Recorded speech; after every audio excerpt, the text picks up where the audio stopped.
11. My Amish wife asked for help after birth. I told her good wives endure. I was 23 years old the first time I watched my father walk past my mother while she was crying.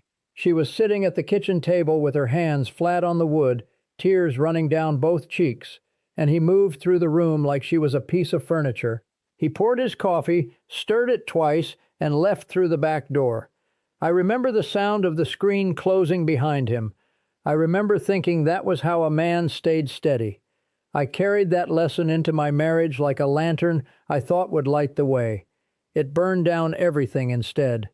My name is Joseph. I am 59 years old. I live alone now, about 11 miles from the community where I was raised, in a small house I rent from a man who does not ask questions. I have not attended church in 14 years. I am telling this because my oldest daughter asked me last fall why her mother left, and I realized I had never once given an honest answer. Not to her, not to anyone, not even to myself. I grew up in a district in southern Pennsylvania where the rules were tight and the silences were tighter. My father, Amos, was not the bishop, but he carried himself as though he had been passed over unfairly. He quoted scripture at meals, the way other men commented on the weather. He was respected. He was feared in small, invisible ways. He never raised his hand to my mother. He never needed to. He had a way of making you feel that your emotions were a failure of faith. If you were sad, you were not trusting God. If you were angry, you had not surrendered your will. If you were tired, you were lazy. And if you were a woman and you complained, you were not enduring the way a good wife endures. My mother, Leah, accepted this, or she appeared to. She cooked, she cleaned, she bore 7 children and buried one. She never asked my father for help in front of us. I realize now that she may have asked in private and been refused so many times she stopped. But as a boy, I saw only the surface. I saw a woman who handled everything without complaint. I believed that was strength. I believed that was love. When I was 21, the bishop's wife introduced me to Rebecca Yoder. She was 19, the third daughter of a family from a neighboring district. She was quieter than most girls I had met. Not shy exactly, but careful. She listened more than she spoke, and when she did speak, her words were precise. She had a habit of pressing her thumbnail into the pad of her index finger when she was thinking. I noticed that the first evening we sat together on her parents' porch, I thought it was charming. I did not understand it was how she managed anxiety. We courted for 5 months. During that time, Rebecca asked me once what I believed a wife's role should be. I told her what I had been taught. A wife supports her husband. She manages the home. She raises the children in faith. She endures difficulty with grace, because suffering brings her closer to God. Rebecca nodded slowly. She pressed her thumbnail into her finger. She said, "And what does the husband do when his wife is struggling?" I told her, "The husband leads. He provides. He makes sure the family stays on the right path." I thought it was a good answer. She did not ask again. We married in November. The ceremony was unremarkable. Her father seemed relieved. My father told me during the meal afterward that a wife is like a field. You tend it by giving it purpose, not by standing in it, asking how it feels. He said this while Rebecca was across the room, holding a plate she had barely touched, smiling at someone's grandmother. I laughed. I wish I could unhear that sentence. The first year was quiet. We moved into a small house on my uncle's property. Rebecca kept the house immaculate. She cooked well, she preserved food efficiently, she sewed her own dresses and mine. She woke before me and was still working when I came inside at dusk. She did not complain. I took this as confirmation that my father's teaching was correct. A good wife endures without being asked and without asking. There were signs I chose not to read. In our 4th month of marriage, Rebecca told me she felt dizzy most mornings and had trouble sleeping. I told her to pray before bed and eat a larger breakfast. She did both. The dizziness continued. She mentioned it one more time, and I said, "Your mother raised 8 children. She managed." Rebecca pressed her thumbnail into her finger and said nothing. The dizziness eventually passed. I believed the problem had solved itself. I did not consider that she had simply stopped telling me about it. By our first anniversary, Rebecca was pregnant. The community was pleased. My father told me I was fulfilling my responsibility. The bishop's wife brought over a basket of supplies and told Rebecca that pregnancy was a woman's highest calling and that any discomfort was a small price for the blessing. Rebecca thanked her politely. That night I found her sitting on the edge of the bed, staring at the wall. I asked if she was well. She said, "I'm frightened." I told her every first-time mother feels that way. I told her God would not give her more than she could bear. I kissed her forehead and went to sleep. The pregnancy was difficult. Rebecca had nausea that lasted well beyond the early months. She lost weight instead of gaining it. Her ankles swelled so badly by the 6th month that she could barely stand at the stove. She asked me once if we could have a doctor visit instead of relying only on the midwife.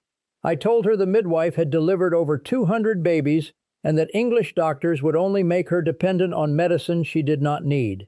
Rebecca's mother, who had come to stay for a week, took me aside and said quietly that her daughter had always been sensitive and that I should not worry. She said Rebecca would toughen up once the baby came. It was the only time Rebecca's mother tried to talk to me about it, and she used the conversation to dismiss her own daughter's pain. I felt reassured. The midwife, Clara, came to examine Rebecca in the 8th month. She was a large, confident woman with hands that moved quickly and a voice that left no room for second opinions.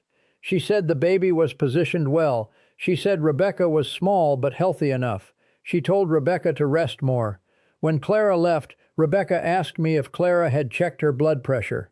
I did not know what blood pressure meant in a medical sense. I told her Clara knew what she was doing. Rebecca stood at the sink for a long time after that, washing a pot that was already clean. The birth happened on a Tuesday in March. Clara arrived in the early afternoon. Rebecca had been laboring since before dawn. I stayed in the front room, as was expected. My mother came and sat with me for part of it. She knitted. She told me that when she delivered my oldest brother, she labored for 19 hours and never made a sound louder than a whisper. She said it like a medal she was still wearing. I heard Rebecca cry out twice. Both times my mother looked at me as if to check whether I would react. I did not. I sat in the chair and waited. I told myself that birth was natural, that women had been doing this for thousands of years without intervention, that God designed them for this. I told myself whatever I was hearing was normal. The baby was born just after 7 in the evening. Clara came out and told me it was a girl. I went in to see Rebecca. She was lying on the bed, pale in a way I had never seen a living person look pale. Her lips were almost gray. The baby was wrapped and resting beside her, but Rebecca was not looking at the child. She was staring at the ceiling, breathing in shallow, rapid bursts. The sheets beneath her were soaked through with blood, not a normal amount.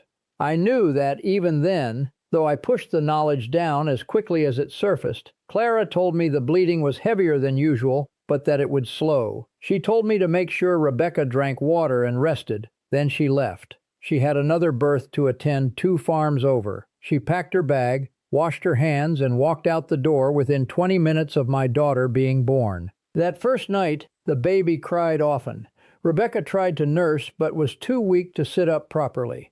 She asked me to bring her an extra pillow. I did. She asked me to hold the baby while she adjusted herself. I did. But I was stiff and uncertain, and I handed the child back quickly. Around midnight, Rebecca said to me, "Joseph, I need help. I cannot do this alone tonight." Something does not feel right. I looked at her. I saw the fear in her eyes. I saw the blood that had seeped through the fresh sheets Clara had laid before leaving. I saw my wife, 20 years old, holding a baby she could barely lift, asking me for something so simple it should not have required courage to request. And I said, "Good wives endure, Rebecca. My mother delivered 7 children and never once asked my father to stay up through the night." The words came out calm, measured. I believed them completely. I believed I was helping her by giving her a standard to reach for. I believed comfort would make her weak, and that weakness would follow her through motherhood and ruin her. I went back to the front room. I sat in the chair. I listened to her crying through the wall, and I convinced myself the crying was temporary. By morning, Rebecca could not stand.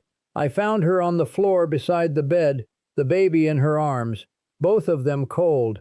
The baby was alive, crying weakly. Rebecca was conscious but barely responsive. Her nightgown was soaked red from the waist down. The color in her face was gone entirely. I carried her back to the bed. My hands were shaking so badly I nearly dropped her. I ran to my uncle's house and told him to send for the English doctor. I did not ask permission from the bishop. I did not consult my father. For the first time in my life, I acted out of pure terror instead of principle. The doctor arrived within the hour. He was a young man, not much older than me, and his face, when he examined Rebecca, told me everything his words tried to soften. She had hemorrhaged severely. She needed a hospital. She needed blood. She needed intervention that should have happened 12 hours earlier. He asked me why no one had called sooner. I could not answer him. I stood in the doorway of my own bedroom and could not produce a single word. Rebecca was taken to the hospital in an ambulance. My mother stood in the yard and told me this was unnecessary and that English medicine would only create dependency. My father did not come outside at all. Rebecca survived. The doctors said it was close. They used words I did not fully understand, but I understood danger and hours and could have died. They kept her for 6 days. I visited twice. Both times, she looked at me from the hospital bed with an expression I had never seen before. It was not anger. It was not sadness. It was recognition. She was seeing me clearly for the first time, and what she saw had made something inside her go quiet. When she came home, Rebecca was different. She cared for the baby, our daughter whom we named Anna, with fierce and competent attention. But she stopped speaking to me in any way that mattered. She answered questions. She confirmed meals. She reported on the child's health. She never again told me she was frightened or tired or in pain. She never again asked me for help. I told myself she had matured. I told myself motherhood had toughened her, the way everyone said it would. I did not recognize that she had simply stopped believing I was someone worth asking.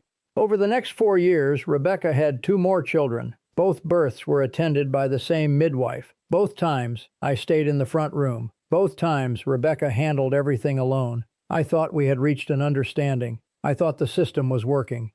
When Anna was 5, Rebecca's younger sister Martha came to visit. She stayed for 3 days. On the second evening, I came inside and found Martha sitting at the table with red eyes. Rebecca was at the stove, stirring soup, her back to both of us. Martha looked at me with something close to contempt. She left the next morning without saying goodbye to me. A week later, a letter arrived addressed to Rebecca. She read it in the garden, folded it twice, and placed it in her apron pocket. I asked what it said. She told me it was from Martha, asking about a recipe. Her voice was perfectly flat.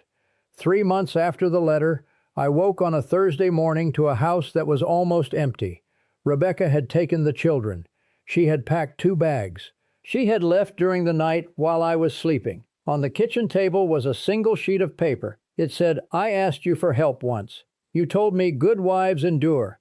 I endured for 6 years. I cannot endure you." I sat at that table for a very long time. The coffee pot was still on the stove, prepared the night before, ready to be heated. She had set it out for me before she left. That detail broke something in me that all the theology in the world could not repair. The community responded as I expected. The bishop spoke to me privately and said Rebecca had been led astray, likely by her sister. My father said I had been too lenient, and that leniency breeds rebellion in women. My mother said nothing. She stood at her own kitchen sink, washing a pot that was already clean, and for one terrible moment I saw Rebecca's hands instead of hers. I learned later that Martha had arranged everything: a driver, a place to stay with a Mennonite family in Ohio who helped women leaving strict communities. Rebecca had been planning for months. She had saved small amounts of money from selling eggs and garden surplus. She had hidden documents. She had done all of this silently, competently, and without asking me for a single thing, because I had taught her that asking me was pointless. The divorce, when it came through the English legal system, was something I did not contest. The bishop told me I should. My father told me I should. I could not. Every time I considered fighting it, I heard the sound of Rebecca crying through the wall on the night Anna was born, and I remembered that I had chosen to sit in a chair and wait for the crying to stop. I left the community 3 years after Rebecca did. Not dramatically, not with a letter. I simply stopped attending church, stopped answering the bishop's visits, and eventually moved to the small rented house where I live now. I work as a carpenter for English clients. I see my children 4 times a year. Anna is now 33. She has 2 children of her own. Last fall, she sat across from me in a diner and asked me directly why her mother left. I told her the truth. Not the version I had told myself for years, where Rebecca was too sensitive, or Martha had poisoned her mind, or the English world had corrupted her. I told Anna that her mother asked me for help on the hardest night of her life, and I answered her with a principle instead of my hands. I told her that I had been taught that love means holding steady, and I held so steady that I became a wall instead of a person. Anna was quiet for a long time. Then she said, "Mom told me you weren't cruel. She said you were just empty in the place where compassion was supposed to be." She said it gently, which made it worse. I think about that word often, empty. My father was not a violent man. My mother was not a cold woman. The bishop was not a tyrant. But somewhere in the rules and the silences and the theology of endurance, the ordinary human instinct to reach out when someone you love is suffering got buried so deep that I could watch my wife bleed and tell her to be stronger. That is not faith. That is not love. That is a man standing in a room full of need and choosing doctrine over the person right in front of him. Rebecca remarried eventually. A Mennonite man, from what Anna tells me. She is happy, or at least she is with someone who answers when she speaks. I keep a folded piece of paper in my shirt pocket most days. It is not the note she left. That one I could not keep. It is a blank piece of paper, the same size, folded the same way. I carry it to remember that the most important words are sometimes the ones someone is trying to say to you while you are busy deciding they should not need to say them. The coffee pot is the last thing I see when I close my eyes some nights. Set out on the stove by a woman who was already leaving. She prepared my morning coffee before she walked away from me forever. I did not deserve that kindness. I think she knew that. I think she did it anyway because, unlike me, she understood that love is not about what someone earns. It is about what you are willing to give when giving costs you something. I was taught that good wives endure. No one taught me that a good husband listens. By the time I learned it on my own, the house was empty and the coffee was cold.